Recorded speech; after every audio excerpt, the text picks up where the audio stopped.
코로나 사태가 장기화하면서 국가 경제는 물론 우리 가정의 어려움도 계속 이어지고 있습니다. 특별히 삶의 기본 요소인 주거와 직결된 이 부동산 정책의 여파도 적지 않은데요. 네, 오늘 뉴스 더보기 시간에는 지속가능한 가정경제연구소 박상훈 소장과 함께 혼란의 시대에 건강한 가정경제를 위한 이야기 나누겠습니다. 소장님 안녕하십니까? 안녕하세요. 예, 반갑습니다, 소장님. 코로나19가 장기화되면서 참 엄청난 많은 영향을 우리 사회에 끼치고 있는데 비단 한국 교회 뿐만 아니라 가정도 마찬가지인 것 같습니다. OECD 국가 중에 우리나라의 상황이 그나마 낫다고 전해지지만 그 충격은 여전히 강한 상태인데요. 먼저 코로나19 사태로 인한 경제 영향 어느 정도의 영향이 있었을까요?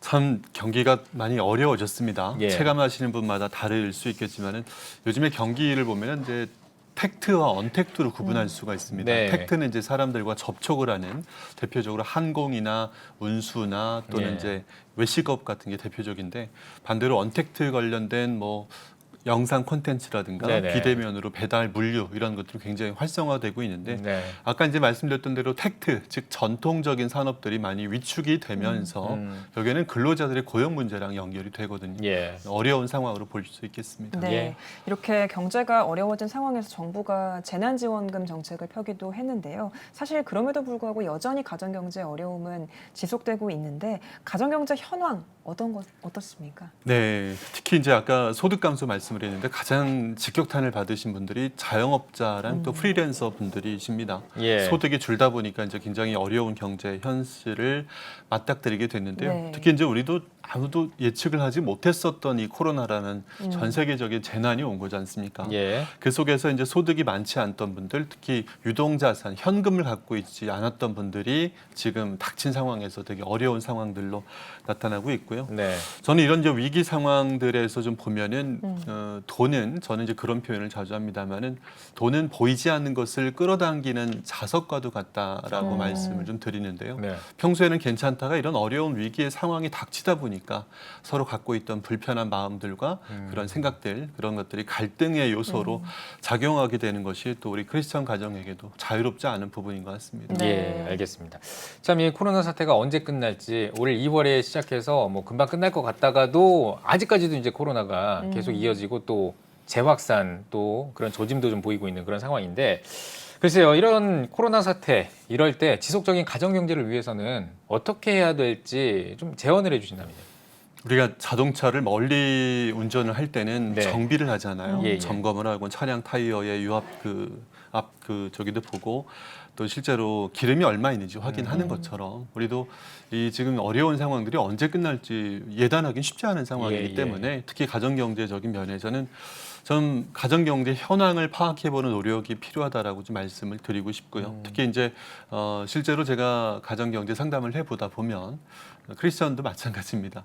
한 달에 얼마 버는지, 얼마 쓰는지, 또 현재 얼마 정도의 순 자산이 있는지. 네. 그 순 자산이라는 것은 자산에서 부채를 뺀 순자산이거든요. 네네. 근데 이제 그 부분은 실제로 잘 모르는 경우들이 많습니다. 저는 그래서 수익과 지출 그리고 자산과 현금성 자산을 감안해서 순자산 상황이 어떠한지를 좀 살펴봐야 되겠다라는 거고 네. 특히 이제 일정 기간에 생활할 수 있는 긴급 예비 자금을 확보해 두는 것이 중요하겠다. 네. 그래서 지금 소득이 있는 분들은 그런 방향으로 좀 확보해 놓으셨으면 좋겠고요. 특히나 이제 이런 어려운 시기에는 큰 결정을 하기 전에 우리가 현금 흐름을 잘 살펴봐야 됩니다. 네, 네. 특히 이제 주택 구입이나 투자, 요즘에 주택 얘기 워낙 많습니다만은 이런 결정을 하게 될 때 현금 흐름을 잘 파악하자. 근데 제가 말씀드리는 현금 흐름은 지금 당장 월 돈이 얼마 남고에 대한 월간 수지만 얘기하는 현금 흐름이 아니라 5년, 10년, 20년 뒤에 우리 가정 경제가 어떻게 흘러갈 건지 물론 생사화복을 주관하시는 하나님을 믿는 우리가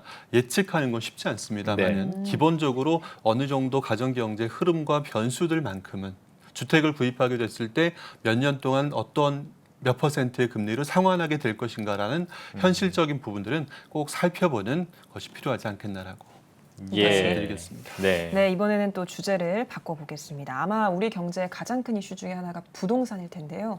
정부에서도 여러 가지 대책을 꾸준히 내놓고 있습니다만 이 부분에 대한 이견도 참 팽팽한 상황인데 어떻게 바라보십니까? 참 뭐 제가 정책적인 부분, 정치적인 부분을 판단하기는 어렵지만 예. 안타까운 것은 풍선 효과라는 것을 가장 많이 놓쳤던 것 같아요. 수요를 규제하고 어느 특정한 지역을 이제 규제하다 보니까 결국에는 그 수요가 다른 곳으로 퍼지게 되면서 뭐 들어보셨겠지만 수용성이라고 해서 수원용인 성남 지역들 뭐 전국적으로 이렇게 막 주택 가격이 들쑥날쑥 그런 상황이 돼버렸던 것이 모쪼록 되게 안타까운 부분인 것 같고요. 네. 우리가 좀 고민을 해봐야 될 부분은 재물이 하나님께서 맡기신 거잖아요. 예. 내게 아닌 것처럼 주택이나 토지가 과연 재테크의 수단이 되어야 하는가에 대한 부분들은 이 시대를 살아가는 우리 크리스천들도 함께 고민하고 기도해야 될 부분이다라고 생각이 들고요. 예. 안타까운 것은 100% 넘는 주택 보급률은 100%가 넘습니다. 네. 가구 수로. 근데 실제로 내 집이 없는 사람들이 많잖아요. 서울에도 지금 46%가 집이 없거든요. 예. 이런 우리 현실들을 함께 고민하고 또 살펴봐야 되지 않겠나 생각합니다. 네. 네. 이 신혼부부들도 사실 내 집 마련을 하거나 아니면 이 신혼집을 마련해야 될 때 굉장히 좀 힘든 상황이잖아요. 이 부분은 어떻게 보십니까? 네, 이번에 이제 뉴스 관련된 거 보면은 실제로 신혼부부 관련된 실수요자를 대상으로 한 정책들이 많이 나왔는데요. 네. 실제 여러분들께서 뉴스를 보시면 요즘에 뉴스가 다주택자에 대한 규제나 네. 세금에 대한 얘기들이 많거든요. 근데 이제 그런 뉴스 트래픽들이 많지만 실제로 좀 소외되고 있는 뉴스나 또 많이 모르고 계신 게 뭐냐면 신혼부부에 대한 정책 중에서 3기 신도시 사전 청약이라는 게 있습니다. 네. 우리 이제 이 방송을 듣고 계신 집사님, 장로님들 또 교인들께서 함께 우리 젊은 세대들이 살아가는 또 주택 관련된 정책들도 눈여겨 보셨으면 좋겠고요. 예. 사전 청약이라는 거는 쉽게 말씀드리면 선분양입니다. 예. 네, 아직 지금 택지도 조성이 돼 있지 않아서 실제로 입주하는 거는 빨라야 5년, 늦으면 8년, 10년까지도 걸릴 수 있지만 네. 이 사전 청약 제도가 이번에 8.4 대책을 통해서 3천 가구가 9천 가구, 예. 9천 가구가 최종적으로 지금 현재 6만 가구까지 미리 짓겠다. 미리 분양을 하겠다. 예. 사전 청약할 수 있겠다라고 발표가 됐으니까 이런 거 좀 눈여겨 보시면 좋겠고요. 이렇게 좀 예측 가능한 정책과 대안들을 알고 있으면 마음이 편하잖아요. 예. 그런 가운데서 마음의 평안함 속에서 경제 활동이나 신앙생활도 잘할 수 있으리라 생각이 됩니다. 예, 네. 알겠습니다. 자, 이 국회의원을 이제 그러니까 고위공직자의 어떤 인사청문회나 국회의원들을 바라볼 때 예를 들면 선거 때라든지요 이런 거 봤을 때 굉장히 중요한 것 중에 하나가 이제 또 부동산 문제인데 투기를 했냐, 예. 투자를 했냐 이런 얘기. 그렇죠. 예. 투기와 투자 어떤 식으로 좀 구분을 할 수가 있을까요?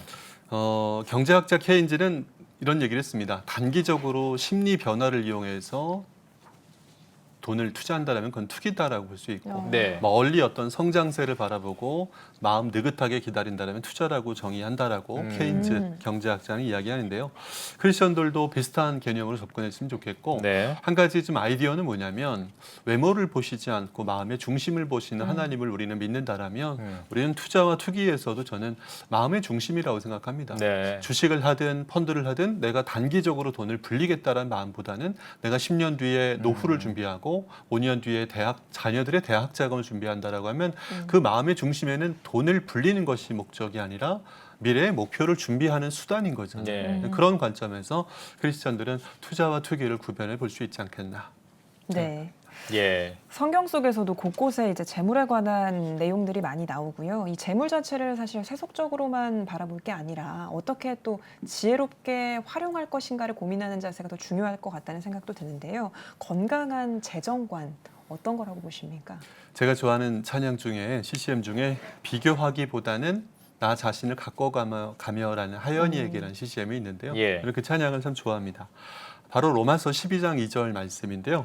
이 세대를 본받지 말고 마음을 새롭게 함으로 변화를 받아 하나님의 온전한 뜻이 무엇인지 분별해야 되는 거잖아요. 예. 우리가 이제 2000년 전의 말씀에서도 이런 지혜가 있는데 지금 현세는 굉장히 물질에 대한 시험이 굉장히 많은 세상이잖아요. 네. 물질과 재물에 대한 욕심과 또한 시험받기 쉬운 세상이 돼버렸으니 그 속에서 우리가 정말 온전한 뜻이 무엇인지 분별하고 비교하지 않는 그런 주체적인 삶을 살았으면 좋겠다 생각이 들고요. 제가 이제 뭐 큰 교회에서 강의를 했을 때 교인들 대상으로 돈에 대한 역할을 점검을 해봤어요. 실제로 참여하실 분들 수십 명을 대상으로 검사를 해보니까 돈에 대한 4가지 능력이 있습니다. 예. 역할로 제가 말씀을 드렸는데 버는 역할, 버는 능력, 두 번째 잘 쓰는 역할, 세 번째는 불리는 거, 나머지 4번째는 나누는 거. 네. 이 4가지 중에 크리스천들이 강했던 건 뭘까요? 나누는 거와 그리고 잘 쓰는 거. 예. 근데 조금 약했던 거는 버는 능력 음. 그리고 불리는 능력이 약했습니다. 예. 저는 크리스천들께서 우리가 아까 투자와 투기에 대한 그 부분을 했었던 것처럼 돈에 대한 원리도 잘 알고 하나님이 맡기신 재물을 잘 지키고 또한 선한 곳에 잘 흘려보내려면 돈을 잘 불리는 역할도 중요합니다. 이러한 돈에 대한 역할을 어떤 균형을 찾는 부분들이 중요하겠다라고 생각을 하고요.